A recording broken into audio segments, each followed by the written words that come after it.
नमस्कार, आप देख रहे हैं ग्रैंड न्यूज नेटवर्क और मैं हूं आप सभी के साथ आयुषी। चलिए नजर डाल लेते हैं आज की तमाम खबरों की ओर। छत्तीसगढ़ में प्रवर्तन निदेशालय ईडी ने एक बार फिर से बड़ी कार्रवाई को अंजाम दिया है। आप सभी को बता दें कि प्रदेश के कई व्यापारिक प्रतिष्ठानों पर एक साथ दबिश दी गई है। बिलासपुर में भी ईडी की टीम ने मीनाक्षी सेल्स सुल्तानिया ग्रुप के क्रांति नगर स्थित ठिकाने पर तड़के रेड की है। जानकारी के मुताबिक सुल्तानिया ग्रुप कोयला, सीमेंट, छड़, स्टील और ट्रेडिंग जैसे क्षेत्रों में कारोबार करता है। जी हां, ईडी अधिकारी 2 गाड़ियों में सवार होकर सुबह सुबह मौके पर पहुंचे और दस्तावेजों की जांच शुरू कर दी। फिलहाल ये स्पष्ट नहीं हो पाया है कि कार्रवाई किस गड़बड़ी को लेकर की जा रही है, लेकिन मनी लॉन्ड्रिंग, कोयला व्यापार और टैक्स हेराफेरी जैसे मामलों में इनपुट मिलने की अटकलें तेज है। अधिकारियों की पूछताछ जारी है और पूरे मामले पर नजर बनाए हुए हैं। एजेंसी की ये रेड संभावित रूप से मनी लॉन्ड्रिंग से जुड़ी हुई हो सकती है। तखतपुर क्षेत्र में शुक्रवार को आसमान से मौत बनकर गिरी आकाशीय बिजली ने एक परिवार को गहरा सदमा दे दिया। ग्राम पंचायत भथरी में खेत में काम कर रहे नागेश्वर कैवर्त, उसके पिता और पत्नी अचानक आकाशीय बिजली की चपेट में आ गए। इस हादसे में नागेश्वर कैवर्त की मौके पर ही मौत हो गई, जबकि उसके पिता और पत्नी गंभीर रूप से झुलस गए। घटना के बाद आसपास मौजूद ग्रामीणों ने तुरंत घायलों को प्राथमिक उपचार दिलाया और उन्हें बेहतर इलाज के लिए बिलासपुर के सिम्स अस्पताल रेफर किया गया। दोनों की हालत गंभीर बताई जा रही है। घटना के बाद से पूरे गांव में मातम पसरा हुआ है। ग्रामीणों ने शासन प्रशासन से पीड़ित परिवार को तत्काल सहायता राशि दिलाने की मांग की है। लगातार हो रही बारिश और आकाशीय बिजली से किसान और ग्रामीण दहशत में हैं। मौसम विभाग ने ऐसे हालात में लोगों को खेतों और खुले क्षेत्रों में सतर्क रहने की सलाह दी है।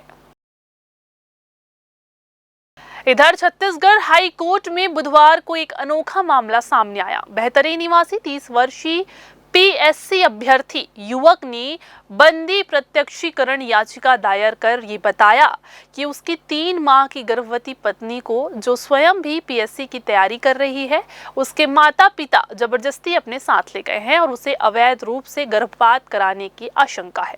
युवक ने कहा कि उन्होंने प्रेम विवाह किया था और विवाह के बाद पत्नी उसके साथ बहतरई में रह रही थी, लेकिन पत्नी के परिजन विवाह से नाराज थे क्योंकि ये अलग जाति में हुआ था। आरोप है कि 7 सितंबर को पत्नी को मिलने के बहाने सफेद अर्टिका कार में जबरदस्ती ले जाया गया और उसके बाद से संपर्क पूरी तरह से टूट गया। युवक ने थाने में शिकायत दर्ज कराई, लेकिन कोई कार्रवाई नहीं हुई, जिसके बाद उसने हाईकोर्ट में याचिका दाखिल की है। सुनवाई के दौरान सरकार की ओर से पेश शपथ पत्र में पत्नी ने स्पष्ट कहा है कि वो अपनी मर्जी से अपने माता पिता के साथ रह रही है और किसी दबाव में नहीं है। पत्नी की इच्छा को ध्यान में रखते हुए चीफ जस्टिस रमेश सिन्हा की डिवीजन बेंच ने पति की याचिका खारिज कर दी है। हालांकि पति का कहना है कि पत्नी को दबाव में बयान दिलवाया गया है और मामला अब नए कानूनी मोड़ पर जा सकता है। जब वित्त मंत्री ओपी चौधरी से कांग्रेस द्वारा जीएसटी को आफत बताए जाने पर सवाल किया गया तो उन्होंने तीखा पलटवार करते हुए कहा कि असली आफत तो 2017 से पहले थी, जब देश में 17 प्रकार के टैक्स और 13 अलग अलग उपकर वसूले जाते थे। उन्होंने कहा कि प्रधानमंत्री नरेंद्र मोदी की नेतृत्व वाली सरकार ने न सिर्फ इस जटिल प्रणाली को खत्म किया, बल्कि जीएसटी को 4 स्लैब से घटाकर 2 स्लैब मिलाकर देशवासियों को बड़ी राहत दी है। ओपी चौधरी ने कहा कि जीएसटी की संरचना और स्ट्रक्चर में जो सुधार हुआ है, उससे अब कृषि, कृषक और आम आदमी से लेकर छोटे बड़े व्यापारियों तक को फायदा होगा। इकोनॉमिक क्षेत्र में पारदर्शिता बढ़ी है और आम जनता का पैसा भी बचेगा। उन्होंने कहा कि ये एक दूरदर्शी निर्णय है, जिससे देश की अर्थव्यवस्था को मजबूती मिलेगी और जनता को प्रत्यक्ष लाभ मिलेगा। अब उनको जब भागने का रास्ता नहीं मिल रहा है, देश की जनता जब स्वीकार की, जब जीएसटी की व्यवस्था 2017 में आई थी, उससे पहले 17 प्रकार के टैक्स और 13 प्रकार के सेस लगते थे। असली टैक्स का आतंक उस समय था। उसे सबको समाप्त करते हुए जीएसटी की दरों में भी कटौती की गई, संरचनात्मक सुधार भी किए गए, स्ट्रक्चरल रिफॉर्म्स भी हुए, प्रोसीजरल रिफॉर्म्स भी, और आज उसी का परिणाम है कि मोदी जी इतना बड़ा निर्णय ले पाए 8 साल के रिफॉर्म्स के बाद कि जीएसटी के 4 स्लैब को घटा करके सीधा 2 स्लैब कर दिया। और आज किसानों के लिए ट्रैक्टर का हो, मिडिल क्लास के लिए एसीटीडी की बात हो, आम आदमी के लिए टूथपेस्ट, टूथब्रश, शैम्पू, तेल जैसी चीज़ें हों, या इकोनॉमी को आगे बढ़ाने के लिए टेक्सटाइल, डिफेंस जैसे सेक्टर हो, सब जगह रेट कम हुआ। इससे आम जनता के जेब में पैसा ज़्यादा जाएगा, बचत होगा, आम जनता को सुविधा मिलेगी और अर्थव्यवस्था को भी रफ्तार। छत्तीसगढ़ बिजली कर्मचारी संघ महासंघ द्वारा कंपनी प्रबंधन की वादा खिलाफी और हठ धर्मिता के खिलाफ चरणबद्ध आंदोलन जारी है। कर्मचारी अपनी विभिन्न मांगों को लेकर न सिर्फ प्रदर्शन कर रहे हैं बल्कि विभागीय समर्थन जुटाने में भी लगे हुए हैं। इसी कड़ी में आगामी 9 अक्टूबर को रायपुर स्थित पावर कंपनी मुख्यालय डगनिया में एक दिवसीय विशाल रैली, आम सभा और प्रदर्शन की घोषणा की गई है। बिजली कर्मचारियों ने साफ कर दिया है कि यदि उनकी मांगों को जल्द नहीं माना गया तो आंदोलन और तेज किया जाएगा। संघ के अनुसार कर्मचारियों की प्रमुख मांगों में पुरानी पेंशन योजना की बहाली, संविदा कर्मचारियों की नियमितीकरण, ITI धारक कर्मचारियों को TA, TD पद नाम देना और नियुक्ति तिथि के आधार पर वरिष्ठता सूची जारी करना शामिल है। इन मांगों को लेकर पूरे प्रदेश में बिजली कर्मचारी एकजुट हो रहे हैं। जो पुरानी पेंशन की मांग है और भी संविदा कर्मियों के नियमितीकरण की मांग है, तकनीकी भत्ता है, ऐसी कुछ प्रमुख मांगों को लेकर अपना आंदोलन का आगाज़ किया है। अभी द्वितीय चरण का सत्र चल रहा है जिसमें सभी कार्यालयों में जनसंपर्क किया जा रहा है और सभी को जन जागृत किया जा रहा है। 9 तारीख को रायपुर डगनिया में हमारी विशाल सभा रैली आंदोलन होगा वहाँ पर। उसके लिए अभी तैयारी चल रही है, सबको जन जागृत में किया जा रहा है। जैसा कि आप जानते हैं कि राज्य सरकार में सभी कर्मचारियों को 98% कर्मचारियों को OPS का लाभ मिल रहा है, किंतु बिजली विभाग में 1/4/2004 के बाद आए जो भी कर्मी हैं वो आज भी पुरानी पेंशन से वंचित हैं और इसी के लिए हमारी प्रमुख रूप से लड़ाई है। हमने 29 जुलाई को गेट मीटिंग के माध्यम से और ज्ञापन के माध्यम से चेयरमैन साहब को मुख्य अभियंता के माध्यम से ज्ञापन दिया था। उस ज्ञापन में हमने अपने चरणबद्ध आंदोलन की रूपरेखा बताई थी कि आज हम 29 जुलाई के ज्ञापन दे रहे हैं।